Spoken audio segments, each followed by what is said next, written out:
Magnetic effect of electric current. The topic which is in front of you is the magnetic field due to a long straight wire carrying current.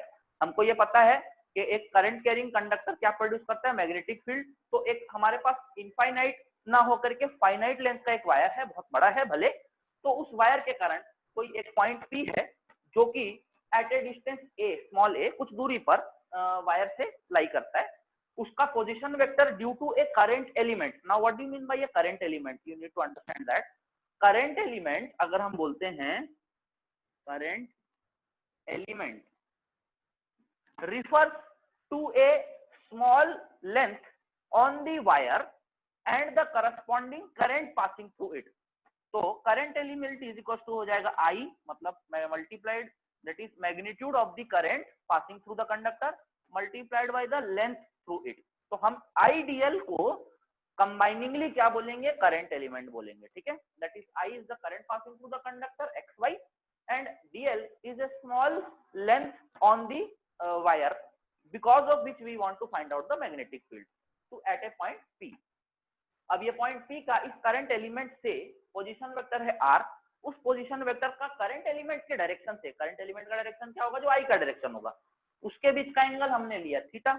Okay, now considering point P makes an angle theta 2 with the upper part of the wire. Wire जहां पर भी है वहां तक का जो angle हमारा 90 degree हमने ड्रॉप किया है P से, पॉइंट P से वायर के ऊपर एक पॉइंट Q पर नॉर्मल ड्रॉप किया, उस नॉर्मल को हमने पॉइंट Q दिया, उस नॉर्मल से tip of the wire which is lying above at the Y point will be making an angle theta 2 and the lower point will be making an angle theta 1 with respect to the normal. Okay, now the position vector which is will be making an angle theta. Okay, so let us find out what will be the value of magnetic field due to this complete wire at point P.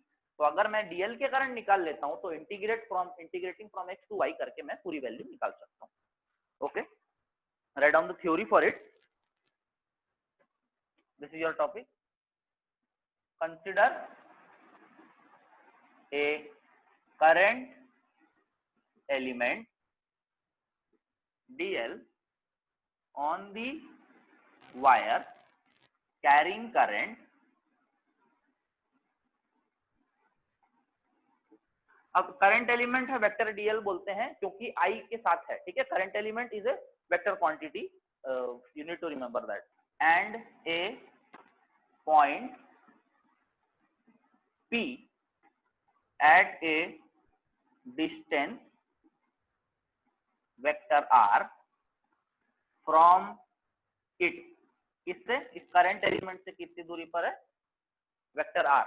Vector R बोलने का मतलब है, अब we need not mention the direction, only we need to mention the magnitude, because vector R itself specifies what is the direction of point P with respect to the current element.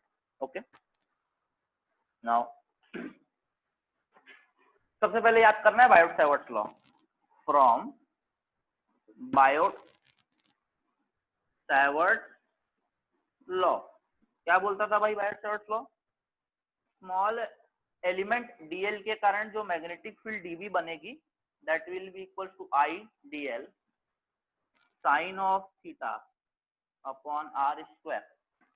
अब हमको इन सब में से सबकी values निकालनी है with the help of the geometry, then we'll have to put it over here and find out its value. What will be dB?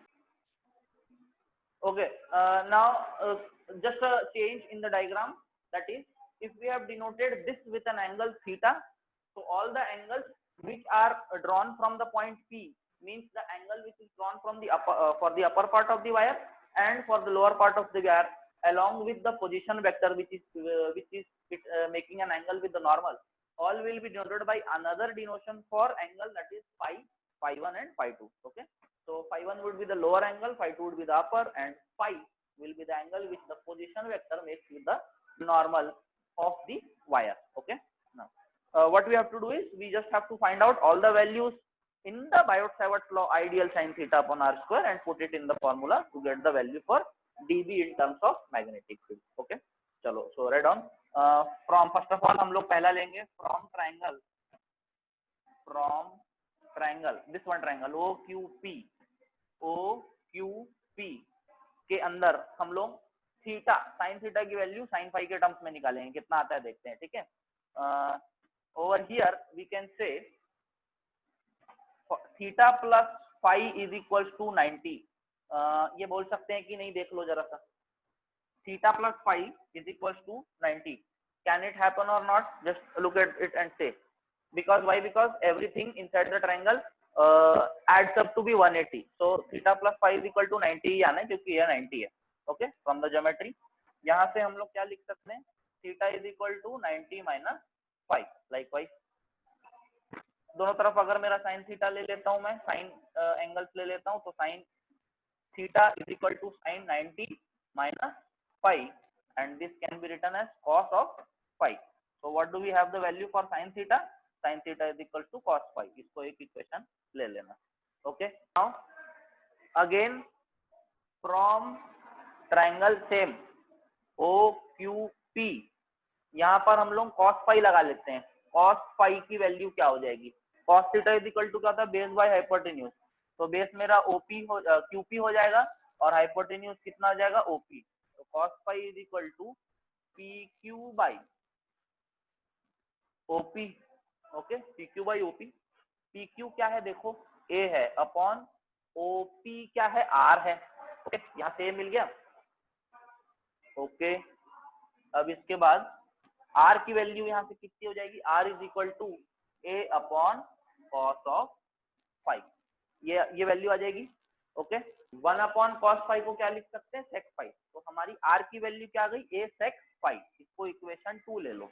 हम क्या कर रहे हैं? बायोट-सेवर्ट लॉ में जो जो वैल्यूज थी उनकी वैल्यूज निकाल रहे हैं. इस एक्सटेंट तक निकालना है, ये देख लो.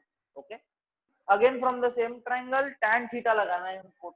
tan of theta is equal to tan theta is equal to base by perpendicular by hypotenuse. तो परपेंडिकुलर क्या हो जाएगा?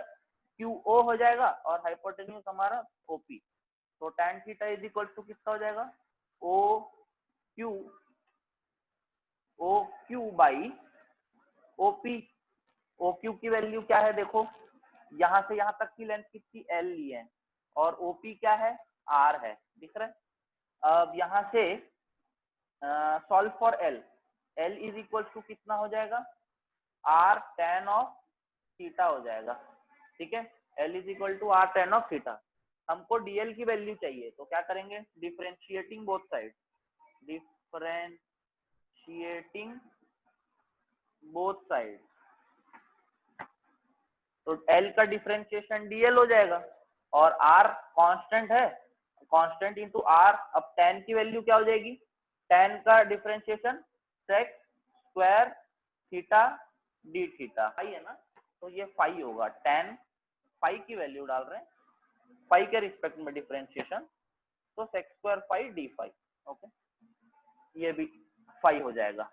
ओके, तो tan phi is equal to OQ by OP और L by R and L is equal to R tan phi. Likewise, DL की value R sec square phi d phi. इसको equation 3 ले लो. Okay, so we got all the values of which are required in Biot-Savart's law. तो हमारा Biot-Savart's law क्या था? dB is equal to mu naught upon 4 pi I dl sin of theta upon R square. ठीक है, इसमें values put करते हैं, means putting all the values from equation 1, 2 and 3 in Biot-Savart's law. Put करते हैं भाई. dB is equal to mu naught upon 4 pi, तो वैसे रहेगा. I की वैल्यू क्या आई थी? चलो चेक करो. अच्छा, I की वैल्यू तो कांस्टेंट है, I ही रहेगा. I हमारा कांस्टेंट है. DL कितना आया था? A sec square phi D phi. ये आया था A sec square phi D phi. ये आया था कि नहीं आया था? Into sine of theta, sine theta की वैल्यू किस में आ गया था, कॉस पाई आई थी कि नहीं, देखो जरा चेक करो, cos pi the whole upon R की वैल्यू कितनी आई थी, ए सेक स्क्वायर सेक पाई था, तो ए सेक पाई द होल स्क्वायर, क्योंकि आर स्क्वायर है, ये वैल्यूज पुट कर दी। अब देखते हैं क्या क्या बच रहा है क्या नहीं कटता है, is equal to mu not upon 4 pi, I भी बाहर है। अब देखो यहाँ से क्या क्या हट रहा है, ये नीचे बचेगा ए कॉस फाई डी फाई, ये डी फाई बच जाएगा, ओके। और कुछ बचेगा क्या, नहीं, तो 1 अपॉन ए कॉस फाई डी फाई, ए भी कांस्टेंट है, बाहर निकाल देते हैं,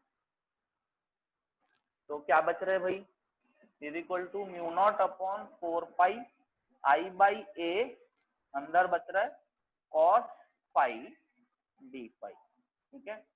ये किसकी वैल्यू आई है, डीबी की वैल्यू आई है।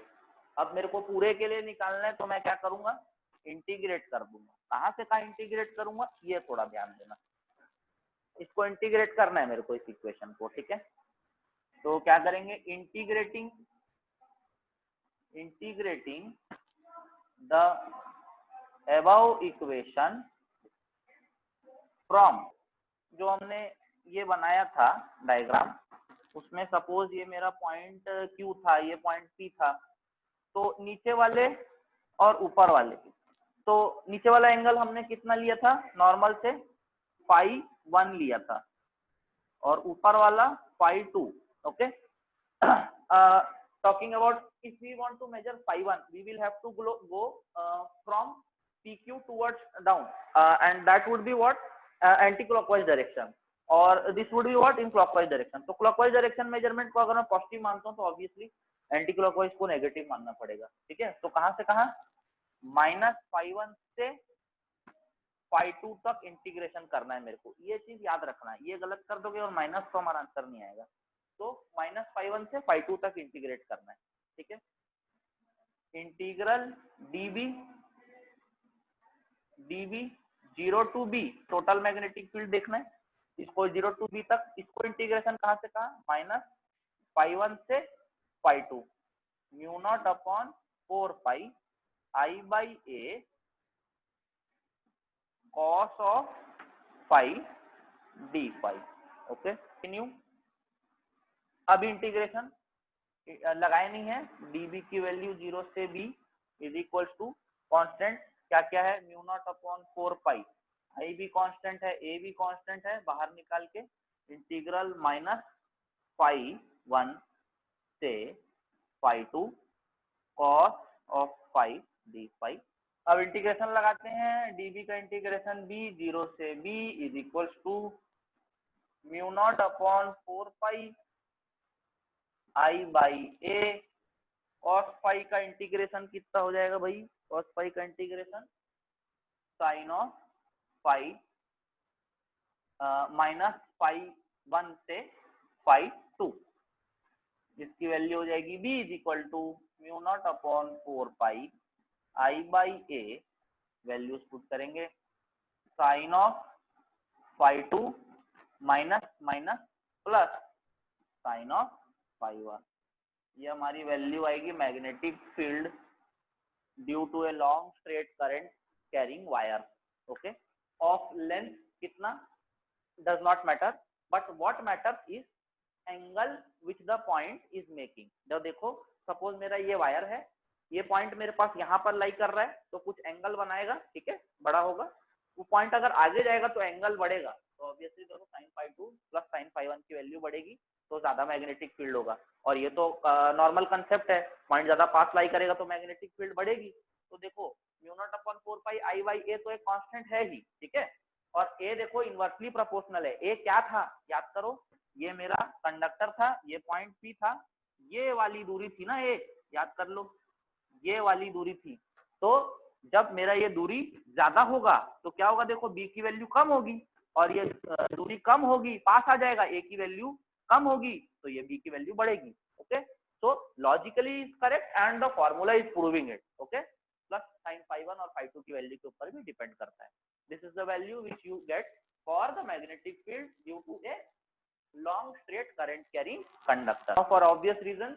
अगर हमारा इस कंडीशन में okay if the wire is of infinite length तो क्या बढ़ेगा, देखो थीटा 1 और फाई 1 और फाई 2 की वैल्यू बढ़ेगी, ठीक है।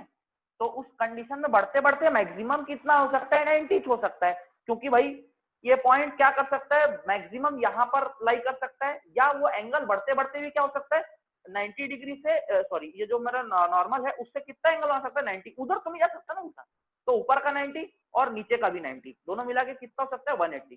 तो फाई 2 और फाई 1 दोनों की मैक्सिमम वैल्यू कितनी हो सकती है 90। तो यहाँ क्या लिखोगे, therefore phi 1 equal to phi 2 is equal to 90। यहाँ पर 90 पुट करो कितना हो जाएगा sin 90 क्या होगा 1, तो b is equal to कितना हो जाएगा mu naught upon 4 pi i by a। ये क्या है, मैक्सिमम वाली वैल्यू है किसकी, मैग्नेटिक फील्ड की, जब वो कंडक्टर के जस्ट सरफेस पर लाई करता है, अंदर नहीं सरफेस पर। ओके हाँ, तो भाई मेरे को magnetic field due to a current carrying conductor की वैल्यू पता पड़ गई, जो कि मैक्सिमम हो सकता है कहां पर, सरफेस ऑफ द कंडक्टर पर। उस कंडीशन में we have the value for magnetic field as mu naught by 4 pi into I by a, ये मैक्सिमम वैल्यू है। ये मैग्नीट्यूड है मैग्नेटिक फील्ड का जो कि एक करंट कैरिंग कंडक्टर किसी डिस्टेंस पर प्रोड्यूस करेगा। Now what about the direction of the magnetic field around the current carrying conductor? What will be the direction of the magnetic field around the current carrying conductor? This was a topic already discussed in 10th class. For the sake of revision, let us discuss. It is given by Maxwell right hand thumb, or we say grip rule. Maxwell का right hand thumb भी बोलते हैं, कोई grip भी बोलते हैं, rule. Okay now what does it state, suppose we are having a current carrying conductor and we imagine करना है, imagine the conductor that it is we are holding it in our hand, and which hand, we are holding it in our right hand. And how are we suppose to hold it, we are supposed to hold it likewise such that the thumb, our stretched thumb, open thumb points in the direction of the current. So suppose if my current is flowing in the upward direction, that is top to bottom, so I'll hold it likewise, ऐसे पकड़ूंगा मैं इसको, okay, I'll hold it something like this, okay।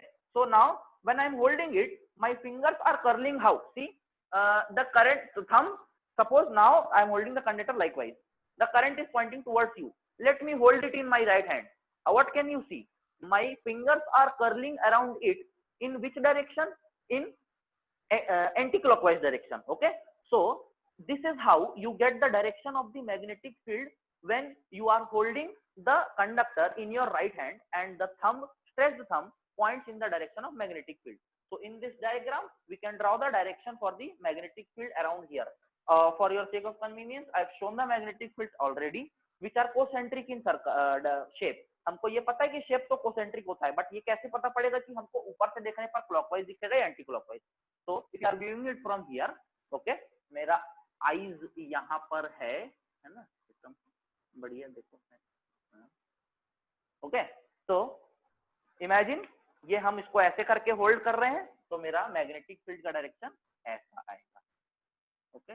So when you are viewing it from upside, you will see the magnetic field over here is rotating in the anti-clockwise direction. Okay, this is how we find out the direction for magnetic field around a current carrying straight conductor.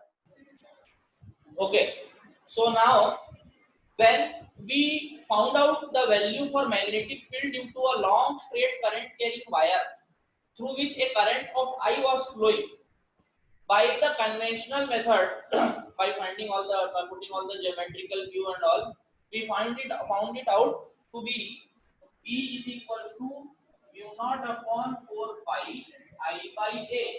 This is what we got the value for magnetic field due to a wire. Now this can also be done by the help of, this can also be found out very easily by the help of Ampere's circuital law. So Ampere's circuital law is something that you can relate and correlate with the topic which made our chapter electrostatic quite easy, which was Gauss law. Gauss law was used to find out the direction of magnitude of electric field around any charged body. अगर मेरे को किसी charge body के around electric field की value पता करनी थी तो मैं गॉस लॉ की मदद से बहुत आसानी से निकाल लेता था, for being whether it be point charge, whether it be line charge, whether it be surface charge distribution, or whether it be volume charge distribution. So only thing for it, we had to draw a Gaussian surface around it, around the charge body, and we had to find out the electric field by the formula. Do not relate it with this one. I am just recalling Gauss law over here so that you can relate it to the Ampere circuit law. What did it tell? Cyclic integral of E dot ds is equals to क्या था? Q upon epsilon naught. That is the total charge enclosed within the Gaussian surface. 1 upon epsilon naught times the total charge enclosed within the Gaussian surface. This is what the Gauss law stated. ये हमारा क्या है? Gauss law था, ठीक है? Now keeping this aside, just recall or read the statement for a Ampere's circuital law. Okay, what is shown over here in the diagram? What is shown over here in the diagram is we are having a current carrying straight conductor carrying current I. Now around it, the direction of magnetic field is found out by the Maxwell's right hand grip rule. So obviously it would be something like this, tangent to the point. मतलब मेरे पास जो circle था पर मेरे को पता करना है at a distance r, if I have to find out the magnetic field from the current carrying conductor, that distance is over here r. We just draw a circle with the point at a distance r from the current carrying conductor, keeping the current carrying conductor to be the center of the circle. मुझे क्या करना है?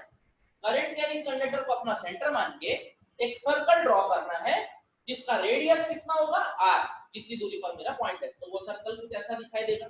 और इस circle के along मेरे को magnetic field की डायरेक्शन वेक्टर b टेंजेंशियल होगी और उसका डायरेक्शन उधर होगा या इस तरफ होगा, that can be found out by Maxwell's right hand grip rule. Now let us consider a current element on this magnetic field. वो करंट एलिमेंट उस मैग्नेटिक फील्ड के ऊपर dl है यहाँ पर, ठीक है? तो यहाँ पर dl किसके कारण प्रोड्यूस हो रहा है? I के कारण। अब मैग्नेटिक डायरेक्शन ये है, तो एम्पियर सर्क्यूटल लॉ क्या बोलता है? स्टेटमेंट यहाँ पर दिया हुआ है, देखो। It states that the line integral of the magnetic field B। अब ये लाइन इंटीग्रल क्या है? मैग्नेटिक फील्ड है ये कंप्लीट, ठीक है? इसका लाइन इंटीग्रल मतलब कंप्लीट साइक्लिक इंटीग्रल, पूरा लेंथ के लिए, मतलब मैं यहाँ से शुरू करके वापस यहाँ तक आऊंगा, उसका टोटल इंटीग्रल करूंगा, मतलब ऐसे बहुत सारे एलिमेंट्स को उठा करके सभी की वैल्यू, सभी की मैग्नेटिक फील्ड को ऐड कर दूं, तो मेरे को क्या मिलेगा? Magnetic field due to this complete loop, ठीक है? और इसको हम बोलते हैं, this is called as a Amperian loop. क्या बोलते हैं? Amperian loop. A loop which is encircling the current carrying conductor। अब यहाँ पर current carrying conductor मेरा कैसा है? वायर है, तो इसके सर्कल करने वाला, एनसर्कल करने वाला एक लूप मेरा एम्पीरियन लूप होगा। We have to understand the concept of Amperian loop to understand Ampere circuital law. Ampere circuital law में it states that the line integral of the magnetic field B, magnetic field B का line integral around any closed circuit, एक circuit closed है तभी तो उसमें current flow होगा, और ये लूप वैसा ही closed circuit is equal to how much? Mu not times the total current threading और पासिंग थ्रू इट। इसमें से जो करंट कैरिंग कंडक्टर है उसमें से जो करंट फ्लो हो रहा है उसके वो कितना टाइम्स होगा? म्यू नॉट टाइम्स, ठीक है? तो retrieving this statement in the form of the equation we get cyclic integral of V dot dl is equal to mu naught times the current I trading till it. This is what the Ampere's circuital law is.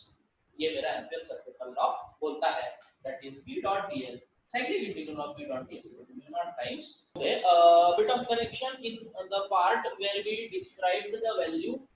This was where, that is the formula for the magnetic field around a straight current carrying conductor given to be mu naught upon 4 pi I by a times sin phi 2 plus sin phi 1।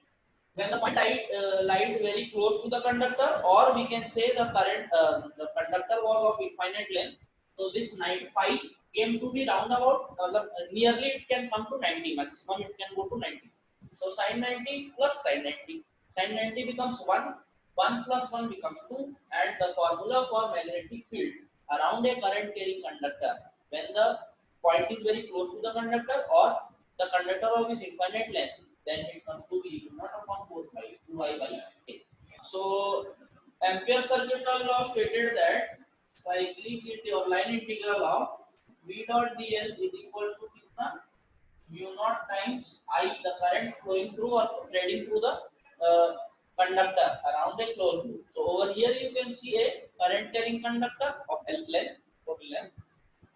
Around it a Amperian loop is drawn on which a current element dl is taken. Okay, the length of that element is taken to be AB. Magnetic field is in the direction of dB pointing over here. The radius of the loop is taken to be r. Now we have to just show that integral v dot dl is equal to mu naught times I. Our derivation or the proof starts from, we know, that is, what do we know? We know magnetic field around a current carrying conductor. Current carrying conductor is given by कितना value था इसके पहले हम derive कर चुके हैं, उसको यहाँ यूज करेंगे. That is v is equal to mu not times mu not upon 4 pi 2I by a. Now in our diagram you taken it as r, so we will take it as r over here. Okay, mu naught times 2I by r. This is what we derived. Also cyclic integral, or we can say line integral if we are stating it in line integral. So integral L v dot dl is equals to, ये vector form में है, ठीक है. मेरा magnetic field direction ये है और current element dl का डायरेक्शन भी ऊपर की तरफ ही है, सेम डायरेक्शन में. ओके, क्योंकि आइडियल देखो I ऊपर की तरफ है तो dl उस तरफ, तो दोनों के बीच का एंगल कितना हो जाएगा, थीटा जो भी लेंगे वो कितना हो जाएगा, that will be equals to 0. So this can be written as v dot dl cos of theta, and that theta over here is 0, so it will be cos of 0 degrees. Okay, now putting it over here, cos 0. Okay, so integral v dot dl is equals to line integral. हाँ, तो क्या बच रहा है देखो, यहाँ पर से cos 0 की वैल्यू 1 हो जाएगी, तो क्या बचेगा, integral v dot dl, that is integral v dot dl. अब ये कितना हो जाएगा, v मेरा कांस्टेंट है, v इनटू इंटीग्रल dl बचेगा. Okay, integral dl.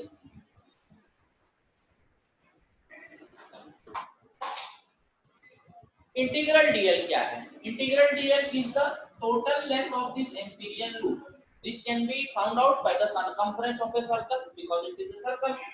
That is equal to v dot integral dl की जगह पर मैं direct circumference of the circle 2 pi r, because the radius over here is r, so 2 pi r this becomes v equal to 2 pi r. Okay, अब ये equation में हम integral v dot dl, that equation where we took that will be equal to 2I by a, for v naught upon 4 pi 2I by a. Let us put it over here. Equation था where we record the value for current carrying conductor around it, the magnetic field will be equal to 2I by mu naught upon 4 pi 2I by r. Okay, so recalling that equation, the equation becomes the equation, इसको एक equation ले लो 2 और further वाला जो था equation, the equation 1. Okay, or we can say from equation 1, b is equals to mu naught upon 4 pi 2I by r. Okay, अब अगर b dot dl is equals to mu naught upon 4 pi 2I by r into dl. Okay, अब इन दोनों तरफ integration कर दें तो भी कोई गलत नहीं है.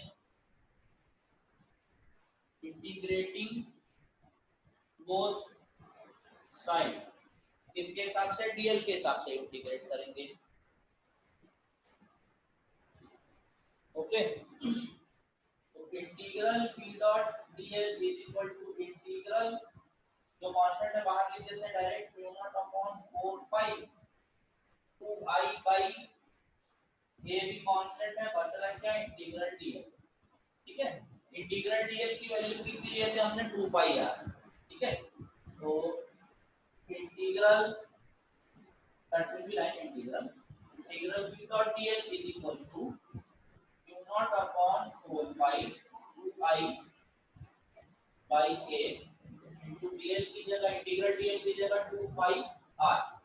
Okay, this a over there was also r, so r का हो, okay? r अब क्या क्या कट रहा है देख लो। ठीक है, 2 pi 4 pi cancelled. Okay, r and r also cancelled, तो इंटीग्रल मींस साइक्लिक इंटीग्रल और line integral of v dot dl is equal to कितना बच रहा है, म्यू नॉट टाइम्स i। ठीक है, तो भाई integral v dot dl is equal to mu naught times I आ रहा है। So this is what, if the proof for Ampere's circle was asked, you can do it like this. Okay.